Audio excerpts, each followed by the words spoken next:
Halo semuanya, Shalom, selamat pagi. Perkenalkan, nama saya Agatha Winda, saya dari kelas PKK 1 semester 1. Nah, pada kesempatan kali ini saya akan menjelaskan resume pertemuan ke-11 pada mata kuliah Ilmu Sosial Dasar yang berjudul Globalisasi dan Dampaknya.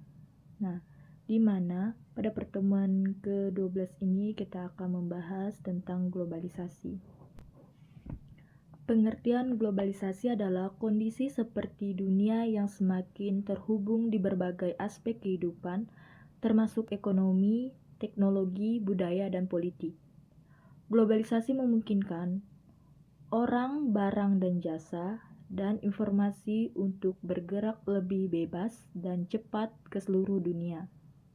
Hal ini membantu kita mengetahui lebih banyak hal dari berbagai belahan dunia, mencoba makanan dari negara lain, mengikuti berbagai tren di media sosial, berkomunikasi dengan orang dari berbagai negara, dan terinformasi isu global.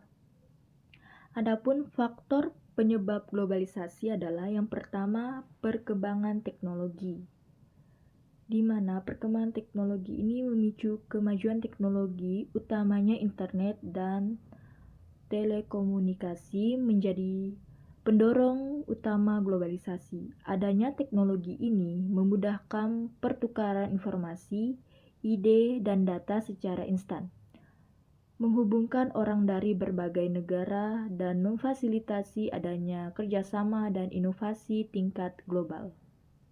Yang kedua, hubungan antar negara. Kerjasama antar negara dalam berbagai bentuk termasuk bilateral, multilateral, dan internasional juga mendorong proses globalisasi. Misalnya, Indonesia memiliki hubungan bilateral Cina di bidang ekonomi digital. Yang ketiga, kemudahan transportasi. Kemudahan transportasi, khususnya udara dan laut, membuat barang dan orang dapat dengan cepat bergerak ke seluruh dunia. Hal ini mempercepat distribusi barang, perdagangan internasional, pariwisata, dan pertukaran budaya. Yang keempat, peran organisasi internasional. Adanya organisasi internasional seperti PBB, WHO, ASEAN, dan organisasi lainnya membuat setiap negara dapat duduk untuk membahas masalah bersama dan kerjasama dalam mengatasi isu global. Misalnya, saat pandemi COVID-19, berbagai negara bekerjasama dengan WHO dalam menangani wabah ini, termasuk memfasilitasi distribusi vaksin. Selanjutnya, karakteristik global adalah yang pertama, perubahan jarak, ruang, dan waktu. Kemajuan teknologi transportasi dan komunikasi seperti memperkecil jarak dan waktu, titik pesawat, internet, dan smartphone memungkinkan orang dan barang untuk bergerak dengan cepat di seluruh dunia tanpa terhambat batas geografis. Yang kedua, saling ketergantungan di bidang ekonomi. Globalisasi menciptakan ketergantungan ekonomi dan perdagangan antar negara. Negara-negara menjadi saling ketergantungan dalam hal perdagangan, barang, layanan, dan investasi. Perubahan dalam suatu ekonomi dapat dengan cepat mempengaruhi ekonomi negara-negara lain dan menciptakan keterkaitan ekonomi global yang kompleks. Selanjutnya, meningkatnya interaksi. Penyebaran budaya, pertukaran seni, dan interaksi antar budaya melalui media sosial dan internet menciptakan keberagaman budaya yang lebih terbuka dan dapat diakses oleh siapa saja. Berikutnya, masalah bersama meningkat. Seiring dengan meningkatnya hubungan global, muncul juga masalah bersama yang membutuhkan kerjasama antar negara. Isu-isu seperti perubahan iklim, pandemi, perdamaian, dan keamanan internasional membutuhkan kolaborasi untuk pemecahannya. Berikutnya, banyaknya perdagangan antar negara. Tidak semua negara memiliki sumber daya yang lengkap untuk saling memenuhi kebutuhan. Dibutuhkan perdagangan antar negara. Proses impor dan ekspor barang pun dilakukan. Misalnya, Indonesia mengekspor kopi ke Malaysia, Jepang, dan Vietnam.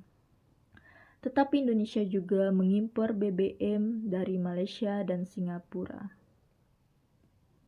Berikutnya, dampak globalisasi. Yang pertama, dampak positif. Dampak positif globalisasi membawa dampak positif yang signifikan untuk masyarakat. Mudahnya mengakses ilmu pengetahuan, informasi, dan teknologi terkait dapat memajukan sektor pendidikan, kesehatan, dan teknologi yang dapat memajukan masyarakat. Banyaknya kerjasama antar negara juga membuat peluang kerja global yang dapat mendorong orang untuk meningkatkan keterampilan agar bisa bersaing di pasar global. Perdagangan internasional memungkinkan perusahaan menjual produk ke berbagai negara dan mendukung pertumbuhan ekonomi. Kerjasama antar negara juga membuka peluang bekerja di luar negeri.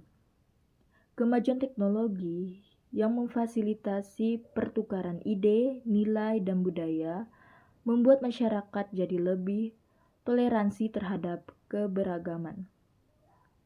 Gak hanya itu, pertukaran budaya melalui globalisasi juga membawa kekayaan budaya. Yang kedua, dampak negatif globalisasi. Dampak negatif globalisasi, perdagangan internasional membuat barang impor menguasai pasar lokal. Hal ini tentu sulit bagi usaha lokal jika gagal bersaing. Bukan tidak memungkinkan mereka gulung tikar. Nah, di samping itu, perdagangan internasional dan mobilitas global juga bisa merusak lingkungan karena polusi yang ditimbulkan dan penggunaan sumber daya alam yang berlebihan. Kemudahan masuknya tenaga kerja asing ke Indonesia juga menyebabkan lapangan kerja semakin sempit karena harus bersaing dengan tenaga kerja asing. Meskipun pertukaran budaya membawa kekayaan dan pemahaman yang berharga, terlalu menyukai budaya luar dibandingkan lokal dapat mengakibatkan penurunan nilai-nilai tradisional dan mengancam kelestarian budaya lokal. Berikutnya, globalisasi di bidang ekonomi. Bentuk globalisasi di bidang ekonomi adalah meningkatnya pasar internasional, investasi asing, dan saling ketergantungan ekonomi antar negara. Perusahaan bisa beroperasi di berbagai negara dengan rantai pasokan yang kompleks dan terintegrasi. Contohnya, globalisasi di bidang ekonomi bisa membeli brand internasional tanpa harus ke luar negeri, cukup dari rumah saja. Berikutnya, globalisasi di bidang komunikasi. Penyebaran informasi, berita, dan hiburan secara cepat melalui media massa, internet, TV, dan media sosial adalah bentuk globalisasi di bidang komunikasi.